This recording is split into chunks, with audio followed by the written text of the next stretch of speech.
अरे मेरे भाइयों, जब देश के मालिक हो और आपके साथ में किराएदार शोषण कर रहे हैं, तो किराएदारों को लात मार के भगाने में पीछे क्यों हट रहे हो?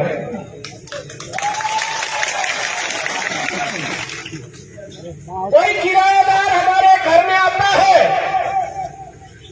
और घर में मालिक के मकान में रह करके मालिक की बहन और मालिक की पत्नी के साथ और मालिक की जो बेटियां हैं उनके साथ में गलत करता है, तो मालिक क्या करता है? थामड़े ठीकरे निकाल करके बाएं फेंक करके लात मार के भगाता है नहीं भगाता है? भगाता है नहीं भगाता? बोलिए। तो आपके इधर क्या हो रहा है अभी तक? न्याय ऐसे सफाई कर्मी से नहीं मिलेगा। कार्तिक भी के लिए न्याय मांगने के लिए 6 से 7 8 महीने हो गए, बाहर बैठे हैं, न्याय मिल रहा है क्या? निर्माण भी हमारी बहन बेटियों के साथ गलत हुआ है, न्याय मिला क्या? कन्हैया भीड़ के साथ में घसीट करके मारा, न्याय मिला क्या? अरे प्रतापगढ़ के संतोष वीर को एक बीवी की लालच में मार दिया, न्याय मिला क्या? पूजा भील को न्याय मिला क्या? अरे हम कब तक इस तरह से बैठे बैठे इंतजार करते रहेंगे, सफाई करते रहेंगे? कोई आएगा और हमको न्याय मिलेगा। हाथों हाथ निपटारा करना पड़ेगा, पीछे इंतजार करना छोड़ दीजिए। और वो समय आ चुका है, हाथों हाथ निपटारा करने का समय आ चुका है। मात्र 3 महीने बचे हैं, 3 महीने बचे हैं मेरे भाइयों। अब तक का जितने भी आक्रोश आपके अंदर है, इन हरामखोरों के आगे हमने न्याय मांग मांग करके बहुत चिल्ला लिया इन हरामों के आगे। अब ये जो किराएदार मालिक बनकर के बैठ गए, उनको वापस जिस तरह से आए थे वैसे लौटाने की जरूरत है। ये क्या बोलना चाह रहा हूं, आपके समझ में आया होगा? नहीं आया तो समझ लीजिए। इस देश पर आगे आगे जो आज बोल रहे हैं हम राजपूत हैं, वो आगे आगे भागते हुए आए, पीछे पीछे मुगल सेना लगी हुई थी, पीछे मुगल सेना लगी हुई थी। बचने की कंडीशन में नहीं दिखे तो उनकी बहन बेटियां भी उधर सौंप दी। आया समझ में? आया समझ में? और इधर है, इधर भीलू के खून ने बोला कोई बात नहीं, बाहर से आइए, भागते भागते है, लेकिन भीलू के इलाके में आए हैं, भील आपकी रक्षा करेगा। बैठिए, आप घर के अंदर खाना खाइए, घर के अंदर बिठा करके जो भागते भागते आए थे उनसे मुकाबला, उनका सिलेक्शन किया। जो पीछे लगे हुए थे उनसे मुकाबला किया, इस इलाके के अंदर नहीं घुसने दिया। 400 साल के राज को खत्म कर दिया। ज्यादा जबरदस्ती करने की कोशिश की इधर, तो 400 साल के राज को खत्म कर दिया। भीलों से टकराने की उनको सजा दी। वैसे जो मेहमान आए थे, धीरे धीरे गद्दारी करके अपने आप में राज तिलक जैसे ही कर दिया तो अपने आप में महान मानने लग गए। अरे खाली प्रताप था, महाराणा प्रताप बनाने वाले भील है। खाली प्रताप था, प्रताप सिंह था, महाराणा के लगवाने वाले भील थे, और उन्हीं भीलों के साथ में आज गद्दारी करने लग गए हैं। अरे हम मुगलों को खदेड़ सकते हैं तो क्या जिसको हमने घर पर बना दी थी उनको नहीं खदेड़ सकते हैं क्या? उनको नहीं खदेड़ सकते हैं क्या? अरे उनको खदेड़ा भी 35,000 आदिवासियों ने बलिदानी दी थी। और यहाँ पर अधिकार दिया। आदिवासियों की जमीन किसी गैर आदिवासी के नाम नहीं हो सकती है बिना कलेक्टर की पूर्व मंजूरी के। और कलेक्टर साहब जो मंजूरी देंगे वो बिना ग्राम सभा के नहीं देंगे। अरे इतना बड़ा पावर हमको दिया, आज वो ग्राम सभा का पावर हम लोग क्यों भूल गए? हमारे गांव की सीमाना के अंदर आने वाली हमारे बाप दादाओं की जमीन है, हमारे बाप दादाओं की न्याय व्यवस्था चलेगी, ये हम लोग क्यों भूल गए? ये किराए की जो न्याय व्यवस्था है, उस किराए की न्याय व्यवस्था पर भरोसा कैसे कर रहे हो? कैसे कर रहे हो? ये न्याय व्यवस्था न्याय नहीं देनी लग जाएगी तो हमारे पूर्वज पुरखों की न्याय व्यवस्था हमारे अपने हाथ में लेकर के न्याय करना चालू करना पड़ेगा या नहीं करना पड़ेगा? तो मेरे गोविंदा के भाइयों, पूरे उदयपुर संभाग के भाइयों, मध्य प्रदेश के भाइयों, गुजरात के भाइयों, महाराष्ट्र के भाइयों, ये भील प्रदेश की टेरिटरी में आने वाले ट्राइबल टाइगरों के इलाके के टाइगरों से भी कहना चाहूंगा कि 3 महीने बचे हैं। हमने अंग्रेजों के शासन व्यवस्था से भी मुकाबला करके उनको भी खदेड़ करके भगाया है। तो वर्तमान में हमारे इलाके के अंदर उन्हीं के द्वारा आज भी खेल खेला जा रहा है। कभी ईवीएम के मशीन के जरिए खेला जा रहा है, कभी दारू की बाटली के जरिए खेला जा रहा है, सफेद मुर्गे की मीट के जरिए खेला जा रहा है, साड़ी के जरिए खेला जा रहा है, मोबाइलों के जरिए खेला जा रहा है, अन्न फूड पैकेट उनके जरिए खेला जा रहा है। भाई भाइयों, अरे क्या हम इतने कमजोर हो गए कि उस मोबाइल की लालच में उनको हमारे सर पे बिठा रहे हैं? क्या हम इतने कमजोर हो गए कि अनाज का फूल पैकेट के बदले हमारे सर पे बिठा रहे हैं? क्या हम इतने कमजोर हो गए पशु बाड़े की लालच में उनको अपने सर में बिठा रहे हैं? क्या हम इतने कमजोर हो गए कि एक पुलिया बनाने की लालच में, एक आरसीसी बनाने की लालच में उनको सर पे बिठा रहे हैं? इतनी कमजोर हो गए क्या? अरे क्यों भाई, हमको मोबाइल की लालच दे करके हमको गुलाम बनाने की साजिश कर रहा है। उनको सुपड़ा साफ करने की जरूरत है या नहीं है मेरे भाइयों? जो अन्न फूड देकर के हमारे समुदाय को गुलाम बनाने की साजिश रच रहा है, उसके सुपड़े साफ करने की जरूरत है या नहीं है? जो हमारे समुदाय को और किसी माध्यम से ध्वंस करके गुलाम बनाने की साजिश रच रहा है, क्या उनके सुपड़े साफ करने की जरूरत है या नहीं है? अरे संभालो अपनी 2 लोकसभा न विधानसभा, सबसे ऊंची ग्राम सभा हमारे गांव में, हमारा राज। इस व्यवस्था को वापस संभालना पड़ेगा, अपने हाथ में लेना पड़ेगा मेरे भाई। आप तमाम सराहनों से एक ही बात कहना चाहता हूं मैं,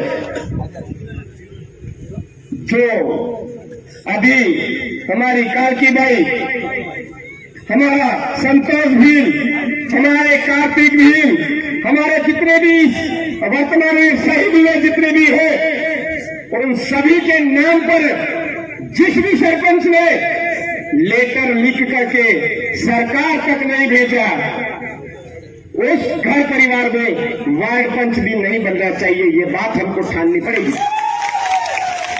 जिन जनपद सदस्य ने हमारा इतना शोषण अत्याचार हुआ, उसके बावजूद एक भी लेटर लिख करके सरकार भी नहीं भेजा, उनके परिवार से कोई वार्ड पंच नहीं बने, ये जिम्मा हमको लेना पड़ेगा, संभालना पड़ेगा।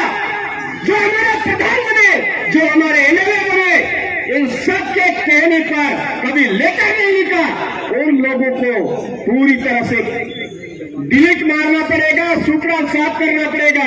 उनके परिवार से एक आदमी भी कभी वार्ड पंच नहीं बने, ये काम हमको करना पड़ेगा। तब जाकर के ये लोग ठिकाने आएंगे मेरे भाइयों, तब जाकर के ये गुलामी करना बंद करेंगे। वो एक कौन से संत मुनि महाराज जैन साहब मारे गए, तो उनके समर्थन में हरामखोरों ने लेटर लिखे। क्या हमारे पूर्वज पुरखों की बदौलत जो हक अधिकार मिले, उनके हक अधिकार की बदौलत प्रमाण पत्र लगा करके नेता बन रहे हैं। क्या उनका फर्ज नहीं बनता है कि हमारे समाज के नाम पर जो प्रमाण पत्र लगा है, तो उस प्रमाण पत्र लगा करके जो पद हासिल किया है, पद हासिल करने के बाद एक लेटर पैड हासिल किया है, उस लेटर पैड पर इनका विरोध दर्ज नहीं करवाए। उनका फर्ज बनता है या नहीं बनता है? बनता है मेरे भाइयों। और हम उन लोगों को सबक नहीं सिखा रहे हैं, वही लोग हमारे यहाँ पर दलाली कर रहे हैं। तो दलालों को सूचना साफ करना पड़ेगा, ये नहीं करना पड़ेगा, करना पड़ेगा मेरे भाइयों। अगर आप मरे हुए खून की तरह देख करके इंतजार करते रहोगे कि कन्हैया भील का न्याय मिलना चाहिए, कार्तिक भील को न्याय मिलना चाहिए, हमारे कांति भाई को न्याय मिलना चाहिए, ऐसे न्याय मिलने वाला नहीं। तो याद रखिए, इन 3 महीने बाद आपका भी वर्तमान में चुनाव आ रहा है सामने। मैं किसी भी ये भी बोल रहे थे कि बात है, ये है, वो है, मैं ये नहीं बोलूंगा। मैं सीधा सब यही कहूंगा कि जो हमको ठगने की कोशिश कर रहे हैं, उनको पूरी तरह से ठगना है इस बार। वो आपको लेटे टुकड़ा करके सोगन खिलाते, तो लेटे उठा लेंगे, बोलना तेरे माँ बाप, तेरे पूर्वज पुरखों का सत्यानाश ऐसे करके झोटा भी उठा लेना, उठा लेना इस बार, शर्माना नहीं है। वन अधिकार अधिनियम के नाम पर हमको बेवकूफ बना रहे, कभी किसके नाम पे बेवकूफ बना रहे, कभी किसके नाम पे बेवकूफ बना रहे। अरे आराम करो, बात जगह के पास आदिवासी, भील आदिवासी देश का मालिक है। मालिकों को तुम क्या पट्टा दोगे? मालिकों को तुम क्या अधिकार दोगे? तुम्हारा अंत निकट आ चुका है।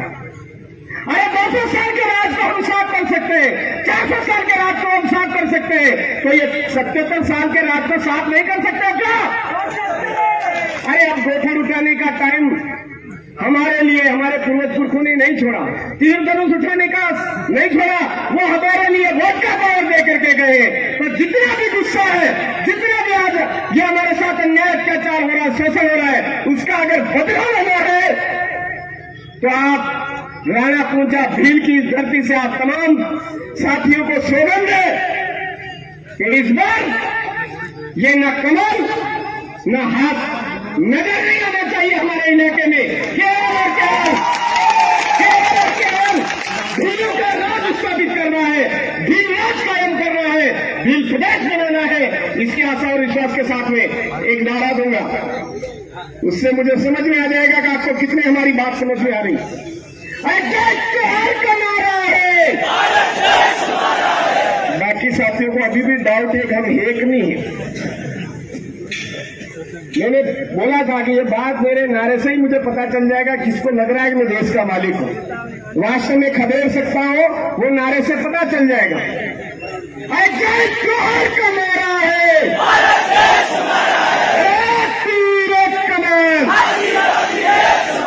जो जमीन सरकारी बोल रहे हैं आज की तारीख में, वो हमारी है,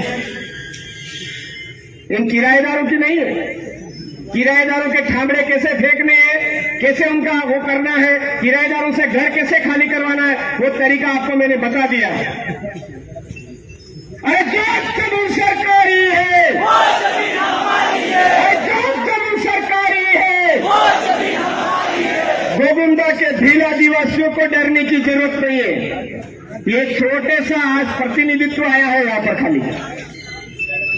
अगर आप पूरी तरह से इस आदिवासी परिवार को समझ जाओगे, समझ चुके हो, तो आने वाले समय में भील प्रदेश का पूरा कारवा इधर आएगा। और आपके इधर के अगर मान लो कोई किराएदार नालायक गंदा खून यहाँ पर पड़ा है, तो यहाँ के भील प्रदेश के जितने साथी हैं वो टॉयलेट करेंगे, उसी में साफ हो जाएंगे। बाकी ज्यादा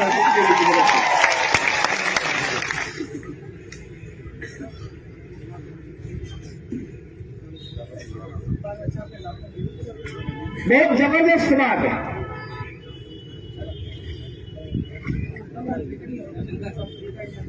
यहाँ पर घड़ियाली आंसू बहाने के लिए वही नालायक व्यवस्था वाले लोग आए थे इधर और 5,000 रुपए आर्थिक सहायता दी